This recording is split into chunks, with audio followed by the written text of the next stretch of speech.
지역의 이슈를 짚어드립니다. 헬로 이슈토크 시작합니다. 최근 경북 지역 내 쓰레기 문제가 다시 화두에 올랐습니다. 잇따른 매립장 화재가 발생하면서 발화 원인을 오랫동안 쌓인 쓰레기 열로 인한 자연 발화로 추정하고 있는데요. 결국 쓰레기 처리 문제로 귀결된다는 지적이 일고 있습니다. 지속적으로 발생하고 있는 쓰레기 문제, 이 시간 헬로 이슈토크에서 자세히 짚어보겠습니다. 기화서 경안대학원대학교 커뮤니티 정책학과 교수 그리고 조영창 뉴스 큐레이터 자리했습니다. 안녕하십니까? 네, 안녕하십니까? 네. 최근 발생한 매립장 화재들부터 좀 짚어보죠. 네. 무려 3곳에서 화재가 잇따라서 좀 발생을 했습니다. 네. 뭐 지난 9일이죠. 저녁 8시에쯤에 포항 남구 호동 매립장에서 화재가 발생해서 20시간 동안이나 탔습니다. 그리고 이보다 앞서 지난 7일에도 안동시 광역쓰레기 매립장에서 불이 나서 13시간 만에 꺼졌고요. 예. 지난해 11월에도 구미시 산농면 생활 폐기물 매립장에서 불이 나서 8일 만에 무려 8일 만에 꺼졌습니다. 뭐 경북 주요 도시 쓰레기 매립장에서 다 지금 불이 나고 있죠. 그런데 실제적으로 이건 알려진 것만 그렇고 크고 작은 불은 큰 불만 알려졌고 작은 불은 아마 더 많이 일어났을 겁니다. 네. 네. 그래요. 지금 뭐 이제 화면에서도 보셨습니다만 불은 뭐 날 수 있죠. 발생할 수 있는데 지금 최근 발화점을 찾고 원인을 살펴봤더니 아이러니하게도 모두 소파나 또 매트리스 같은 곳에서 불이 시작됐다는 점이 좀 주목되고 있습니다. 이 부분 좀 짚어주시죠. 네, 얘기하신 대로 지금 구미와 포항 이 두 곳의 발화 지점, 그리고 매립장이 굉장히 면적이 넓어졌잖아요. 그럼 어느 부분에서 발화가 됐느냐를 봤더니 공통적으로 얘기하신 대로 이 소파, 오래된 소파가 좀 쌓여 있거나 또 매트리스 같은 것들이 이제 그 쌓여 있는 곳에서 이제 불이 발화가 됐다라고 하는 이제 공통적인 사항입니다. 이 부분이 이제 어떤 문제가 있냐면은 이 보통 이제 우리가 일반 가정에서 나오는 이제 그 종량제 봉투의 쓰레기는 바로바로 이제 가져가요. 처리를 하는데 이런 매트리스라든지 소파, 그야말로 폐소파류 이러한 것들은 이제 바로바로 정리가 안 된다는 문제가 있는 거죠. 그러니까 전문가들이 이제 봤을 때는 이런 그 폐소파류라든지 매트리스 같은 경우는 오랜 수개월 동안 이것이 이제 뭐 쌓여 있으면 비도 오고 눈도 오고 바람도 불고 아닙니까? 들어갈 거잖아요. 그럼 그 미생물에 의해서 발화가 될 수가 있다라고 하는 거죠. 그러니까 이제 이 부분은 자, 이렇게 보면 이게 하루 이틀 일도 아니었을 테고 자, 이것도 그럼 예견된 인재가 아니겠느냐. 사전에 대비를 해서 되는 거 아니냐. 이 부분에 이제 또 예산 문제가 따라갑니다.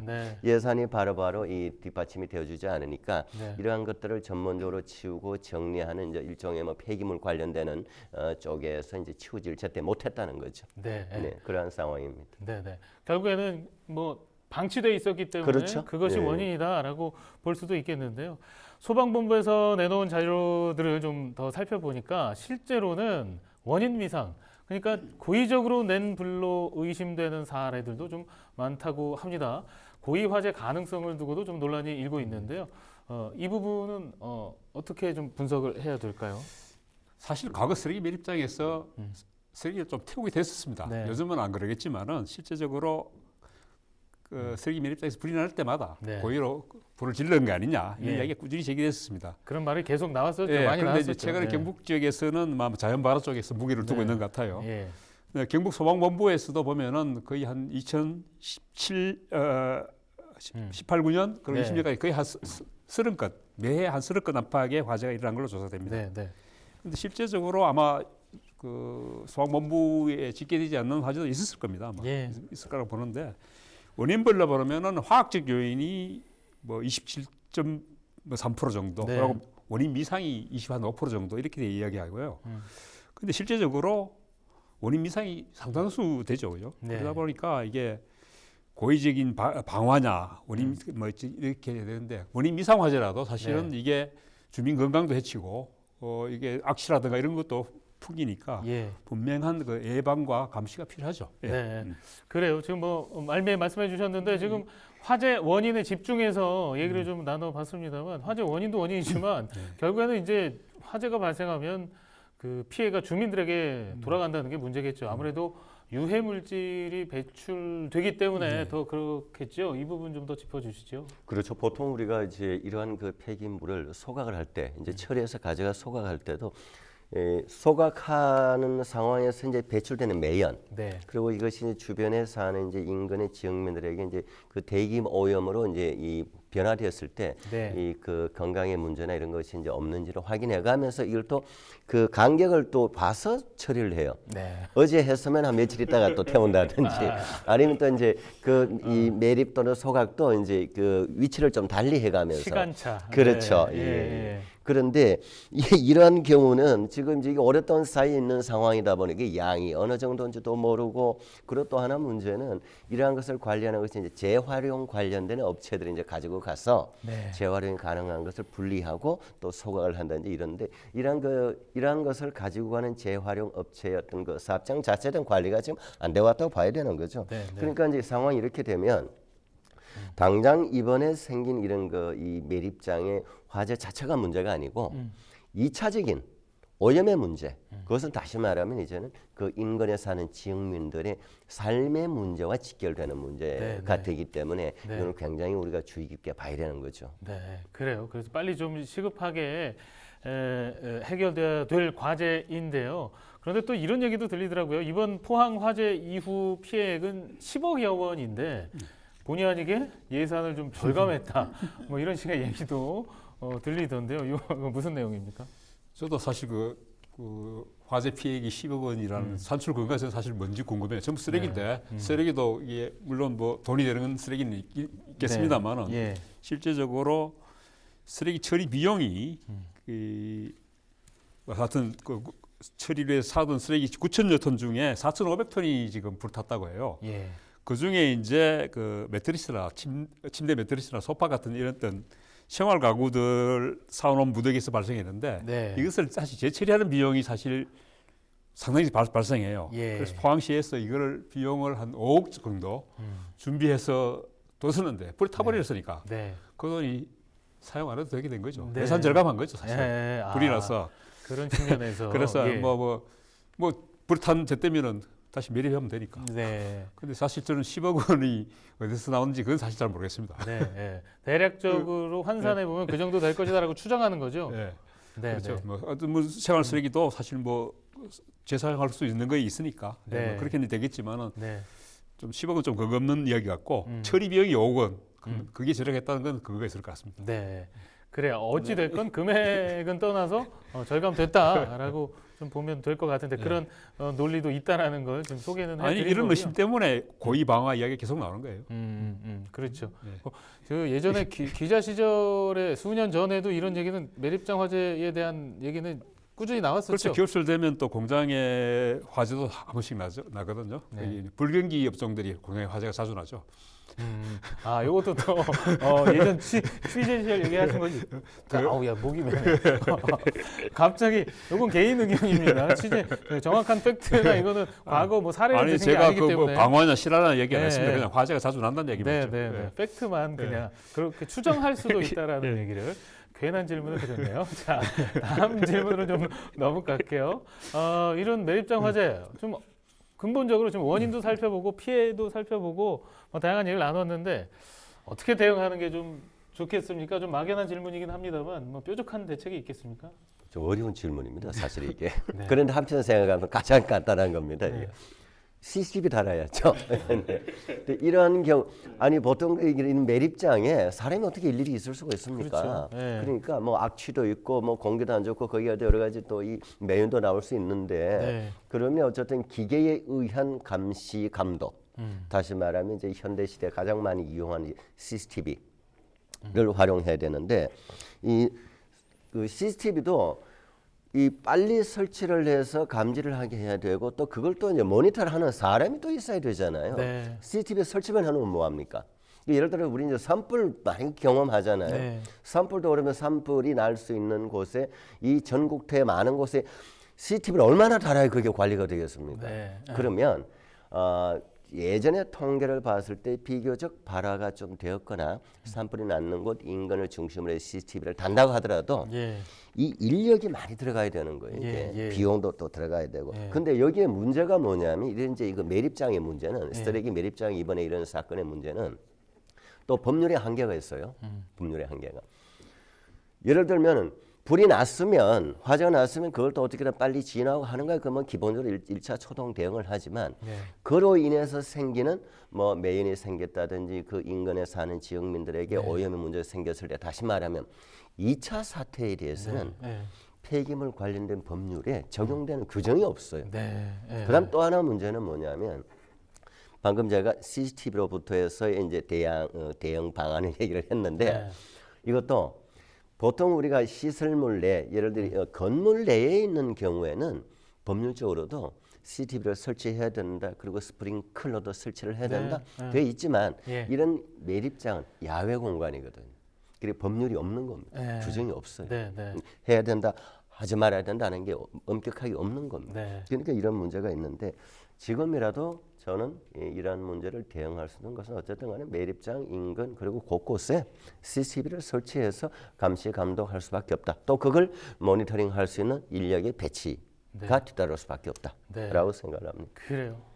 뭐 막연한 질문 드렸는데 그래도 구체적인 대답을 해주셔서 그렇게만 되면 이 정도면 제법 대응을 한 겁니까? 이슈토크 벌써 뭐 3, 4년 되셨기 때문에 뭐 웬만한 문제에 대한 막연한 해결책이라도 제시할 수 있는 입담이 되시는 거예요. 죄송합니다. 사실 이게 상식적 대응입니다. 그러니까 사실 저희가 좀 답답한 게 늘 많은 얘기를 나누지만 교과서적인 대답으로 대안으로 마무리될 때가 많거든요. 그렇죠. 근데 좋은 얘기 해주신 거예요. 이제 4차 산업혁명 시대이고 지금 AI가 등장했는데 특정 분야만 굉장히 스마트해지고 또 상대적으로 굉장히 낙후된 그런 분야가 많거든요. 그러니까 쓰레기 처리만큼은 지금 이제 문제도 발생했으니까 좀 스마트하게 똑똑하게 대응해 나가면 어떨까. 인력, 비용 이런 거 뛰어넘어서 사람 없이도 가능한 그런 시스템도 좀 개발이 되면 어떨까라는 생각도 좀 해보게 됩니다. 자, 그럼 다음 이슈로 좀 넘어갈게요. 지금 이제 매립장 화재 때문에 지금 이슈 토크 좀 깊이 있게 얘기 나누고 있는데 경북 내 쓰레기 문제가 다시 연계해서 화두로 떠오르고 있습니다. 비단 화재만이 문제가 되는 게 아닌데 지금 경북 북부 지역 쓰레기 처리에도 적신호가 켜졌다. 뭐 그런 우려의 목소리가 나오고 있거든요. 이 부분 좀 짚어주시죠. 예, 폐기물 소각장이죠. 지난해 말에 그 맑은 누리 파크, 예전에는 환경 에너지 타운이라고 불렸습니다. 예, 지난해 고장이 잦았어요. 무려 그래서 아마 부실 시공과 안전성 문제가 제기됐었는데 지난해 1월부터 10월까지 뭐 1, 2호기 합쳐서 145일이나 가동 중단이 됐다고 해요. 그래서 뭐 경북도는 뭐 설비 점검, 뭐 보일러 점검, 뭐 컨베이어 파손 등에 예들었는데 그러다가 지난달에도 10일 정도 가동이 멈췄는데 그때는 아마 한국전력공사가 지중화 공사를 하던 중에 맑은 누리 파크 전기 케이블을 건드려서 정전이 발생해서 지금 소각로를 가동 못했다 이렇게 이야기합니다. 그래서 근데 사실 지금 쓰레기 대란이 이렇게 지금 계속 반복되고 있고 이런 상황에서 이게 경북도가 운영하고 있는 폐기물 소각장이 이렇게 자주 고장을 일으킨다면은 사실 문제죠. 주민들이 뭐 쓰레기 배출하는 데서 상당히 지금 타격을 받을 수밖에 없고 쓰레기 배출 때문에 또 그러고 지금 이런 또 쓰레기 태우는 문제, 화재 문제가 사실 주민 건강하고 직결되는 문제인데 이런 부분이 주민 세금으로 지어진 건물들이 제때 가동되지 않는다면 큰 문제라고 할 수 있겠죠. 그래요. 화재 얘기에서 이제 또 쓰레기 얘기까지 넘어가고 있는데요. 이것도 저희 이슈 토크에서 늘 하는 얘기예요. 건강 관련된 거, 안전 관련된 이슈에 대해서는 좀 과하게, 투머치하게 좀 정책을 마련해 주시고 마련만 하지 말고 진짜 실행까지 이어졌으면 하는 그런 바람을 가져봅니다. 그리고요, 저희가 이제 쓰레기 얘기 계속 하니까 이 지역은 얘기 안 할 수가 없죠. 의성 얘기 빼놓으면 좀 섭섭할 것 같아요. 좀 반가운 소식이 들리는 것 같습니다. 이 부분은 마치 우리가 연말에 한 해에 있었던 뭔가 이슈를 정리하는 같은 느낌의 얘기인데 그러네요. 다행히 이 부분은 지금 조금 밝게 이렇게 얘기를 좀 해도 될 것 같아요. 좋은 작년까지는 소식이니까. 사실 이 부분은 뭐 너무나 심각한 상황이라서 감히 이렇게 이제 밝은 인상을 얘기할 수 없는 문제였습니다만 이건 이제 어쨌든 간에 이제 2020년 연말 시점에 거의 다 이제 정리가 된 부분입니다. 뭐 그야말로 작년, 재작년 유명했죠. 그야말로 저 세계적인 뉴스 매체 CNN을 통해서 의성 쓰레기산 뭐 아주 세계적 뉴스가 되어서 정말 지역적으로 골치 아픈 문제였습니다. 그러나 이것이 이제 어쨌든 2020년 연말 기점으로 해서 그 산을 이루었던 뭐 20만여 톤에 가까운 19만 2천 톤입니다. 정확하게 거의 뭐 97%가 다 이제 정리가 됐고요. 그다음에 이제 남은 이제 몇만 톤 정도도 이제 거의 다 지금 완료가 됐을 겁니다.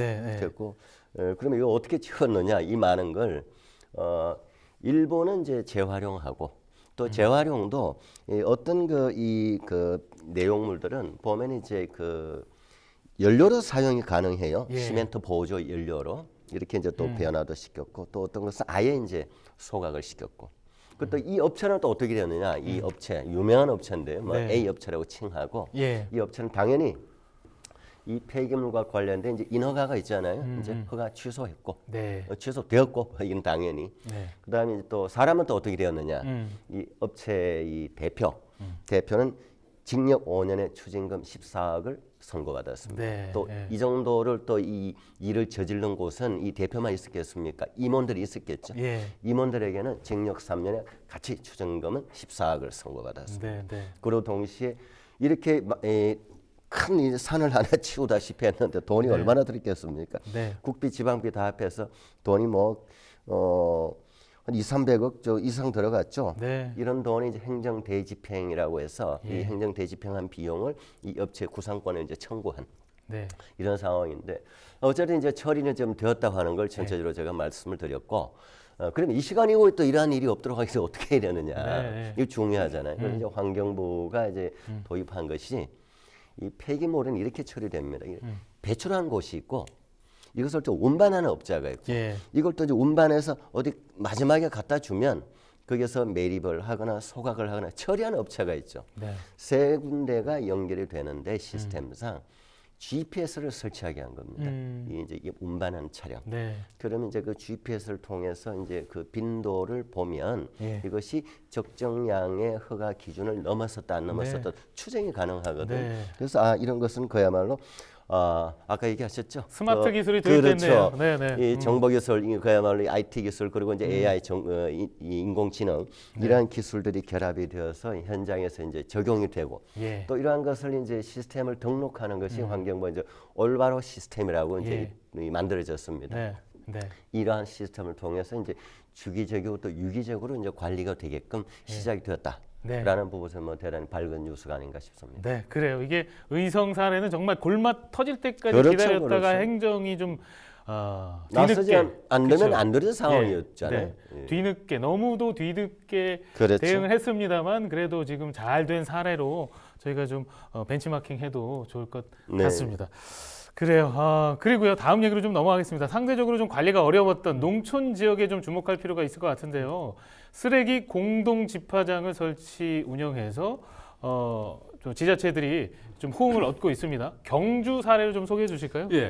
도시 지역은 사실 분리수거가 사실 뭐 아파트 단위라든가 아니면 뭐 동네별로도 잘 되고 있습니다. 그런데 농촌 지역은 특히 그 농자재 폐비닐 문제라든가 이런 문제도 사실 그렇고 사실 그 분리수거를 해도 사실 그게 처리하기가 힘들었거든요. 아마 경주에서 아마 농어촌 마을 22곳에 마을 단위 생활쓰레기 공동 집화장을 설치했다고 합니다. 그래서 아마 시범 운영해서 성과가 좋으면은 전 지역을 확대하려고 합니다. 아마 사업비 1억 2천만 원을 들여서 아마 생활쓰레기를 포함해서 플라스틱, 병캔 등 11종 분리수거함을 설치했다고 합니다. 그래요. 저희가 뭐 전반적으로 화재로 시작해서 쓰레기 얘기까지 나누고 있는데요. 시간이 많이 됐습니다. 끝으로 뭐 분리배출에 대한 감시라든가 또 체계가 마련돼가는 모양이긴 한데 여전히 좀 시민들의 양심에 맡겨놓고 있는 그런 수준이거든요. 앞으로 쓰레기 관련 문제, 뭐 과제는 뭐가 있고 두 분 의견까지 좀 덧붙여 주실까요? 저는 이 부분은 우리가 이 이슈 토크에서도 이제 그 불법 폐기물 부분에 대해서 여러 번 다뤘는데요. 강력한 이 대응밖에 없습니다. 강력한 대응은 첫째는 적발을 하면 곧바로 행정적인 부분에서 그리고 또 검찰, 경찰, 법적인 수사기관을 통해서 유기적 연결해서 빨리 대응을 해야 됩니다. 여기에 관할이 여기다 저기다 하는 사이에 그야말로 그 빈 공장들 임대 안 돼서 그 어려운 빈 공장들 임대해서 그게 불법적으로 적쳐놓고 도망가 버리고 없는 이러한 것들 저는 법적으로 빨리 대응을 해야 된다라고 생각합니다. 여기까지 듣겠습니다. 또 마지막에 흥분 지수가 올라가서 시간 얼마 없습니다. 20초 드릴게요. 저는 사실 기 교수님하고 의견에 동감합니다. 사실 징벌적 그 배상을 매겨야 되고 거의 타산하도록 해야 됩니다. 그리고 저는 그 국민들한테 그 역경이 나오는 석가불식이라는 말씀을 올리고 싶습니다. 우리 후손들도 생각해서 쓰레기를 줄이는 게 네. 첫 계기라고 생각합니다. 알겠습니다. 좀 네. 강력한 대책이 필요하다라는 의견으로 받아들이겠습니다. 네, 헬로 이스토크 오늘 여기까지입니다. 다음 시간에 더 거침없는 입담으로 찾아뵙겠습니다. 시청해주신 여러분 고맙습니다. 네, 안녕히 계십시오.